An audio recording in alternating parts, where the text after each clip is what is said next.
Hi, so you've had your Mummy MOT and you've been given a long list of things to do. The series of videos is going to give you an introduction to posture and the things that you can do to improve that. Look through the whole video and see which ones I've singled out for you. It will also be in your email so that you can go and check which ones were relevant for you. It doesn't mean you shouldn't try the other ones, but there will be some that are more important for you than some of the others. Right, so let's start with posture. So the main thing with posture is that you want to make sure that your weight is mainly through your heels. Once you're in that position and the weight's through the heels, you'll feel a slight contraction through your core muscles and some work going through your quads and hopefully a little bit through the buttocks. The next thing is to do is, this is what we talk about queen posture, where you want to imagine you have a crown and a cloak. When you have the crown on, your head will be nicely centered on top of your shoulders, and your shoulders will be sliding down the back. So if you think of that cloak pulling you back and down, your thumbs will be facing forward and your head will be nicely balanced on top of your shoulders. In this position, you'll be able to see your breasts without looking down at them. They'll just be in your peripheral vision and your thumbs will be facing forward. So from the side, you have that long, tall line going from the ankle, through the knee, through the hip, through the waist, through the shoulders, and then through the ears. If your head is dropped forward, you won't be able to see your breast. If your shoulders are dropped forward, your thumbs will be tucked in and your knuckles will be forward. And your pelvis will tend to go backwards. So if you tend to hang in that kind of position there, and the weight will drop forward as well. So make sure to be as tall as you can be. For the most part, you're going to be pushing a pram, but if you're not, make sure that you're moving opposite arm and leg and that you're gliding forward rather than falling forward. So if you're in this position, it's very easy to just fall forward, short steps. But if you can, stay tall and make sure that the weight and the gravity is pulling you backwards. Imagine that cloak dragging behind you. You will find that you glide forward rather than fall forward. So that's the first thing to remember. You can go check this up against the wall. Give your bum a little bit of space, about an inch or two depending on size.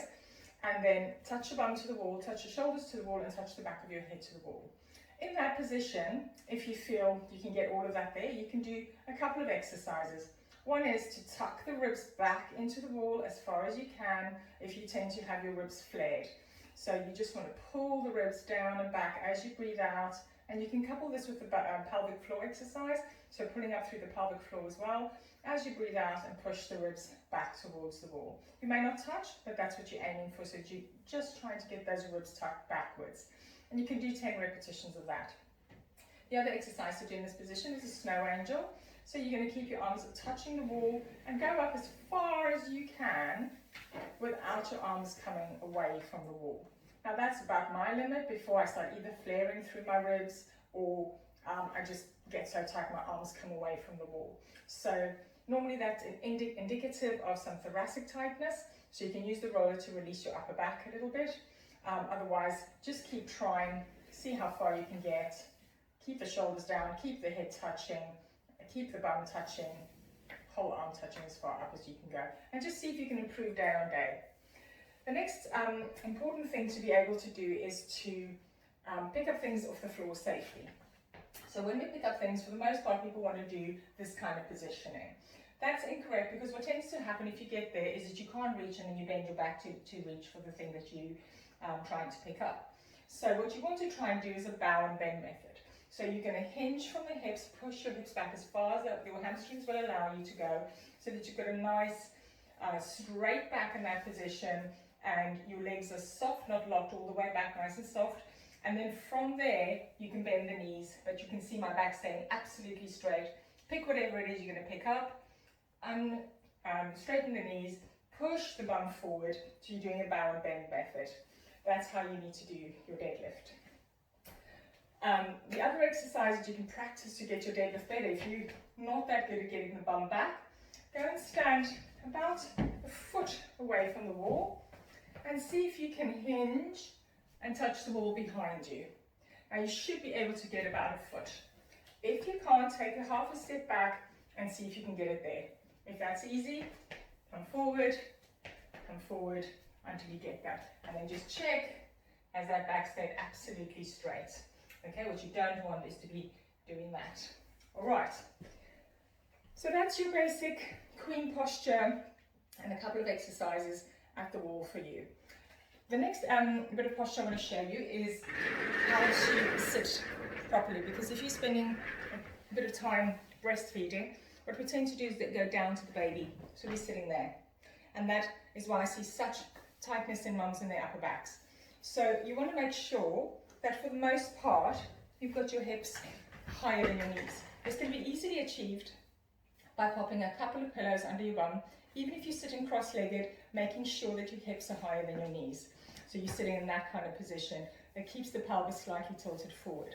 If you find it difficult to achieve and you're on a chair, if you just take your one leg back, it will automatically get you in that position. If you're at a friend's house, feeding baby there, absolutely fine. Sitting at the kitchen table, just pop your leg down and that will give you that positioning.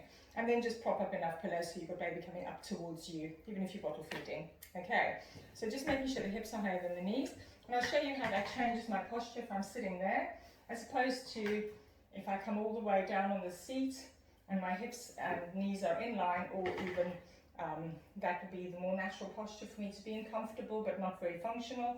And most seats that we have these days will have us with the knees higher than the hips. So in your car, on your sofa, at your kitchen table, make sure the hips are higher than the knees. Right, so that's your basic posture. If you tend to have a breathing pattern where you're breathing up with the shoulders, and that will increase anxiety, it's important for you to learn how to do a belly breath. Now, you can put one hand on your heart, one hand on your belly, and you want to make sure that when you breathe, there's none of that going on. You've got a nice deep breath where the belly is going out. Now, that can feel super unnatural if you've been holding a lot of tension in your belly, so just let that belly relax and then try and breathe into it.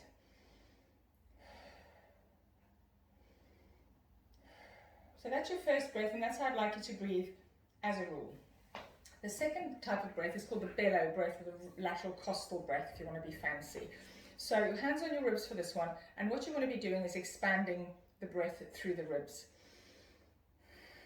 What you don't want is shoulders. So your shoulders are staying back and down, and the breath is literally just through there. Now this breath is really important, because if you're doing any kind of core work, you're going to be holding through the belly and through the transverse abdominis muscle that sits flat over there. So you'll be unable to take a deep belly breath. So you want to be able to core contract and get that rib breath going, because you're tightening on the out breath with the pelvic floor every time. One of the great ways to practice your full breath, if we think of your belly breath and your rib breath together, is to imagine you've got a pebble dropping down into your pelvic floor. This is particularly important if you've got a hypertonic pelvic floor, so a pelvic floor that's short and tight. So if we just get into that kind of position, and you can do these exercises either sitting, standing or lying, whatever is easier for you, but I want you to practice them in the other positions as well. So start on one that's easy and work your way up to the ones that are hard.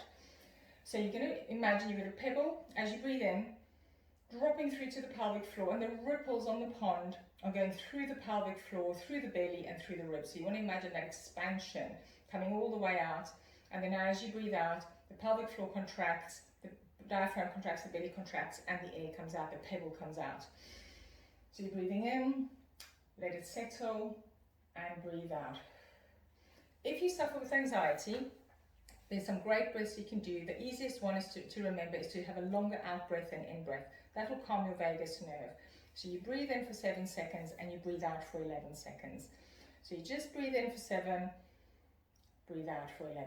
As long as the out breath is longer than the in breath, that will be helpful. The other breath I really like, especially if you've got a very stressful day, is to breathe in for 4 seconds, hold your breath for 4 seconds, breathe out for 4 seconds, and hold your breath out for 4 seconds, and do that for 3 minutes. That's called the box breath, and it's very, very helpful to calm the mind, especially if you're feeling a bit frazzled and exhausted, if you haven't had a good night's sleep. That can be really helpful. So that's it for posture and breathing, and we will go on to the other videos that will help you with the core exercises that we've gone through in clinic, as well as some of the nutrition advice.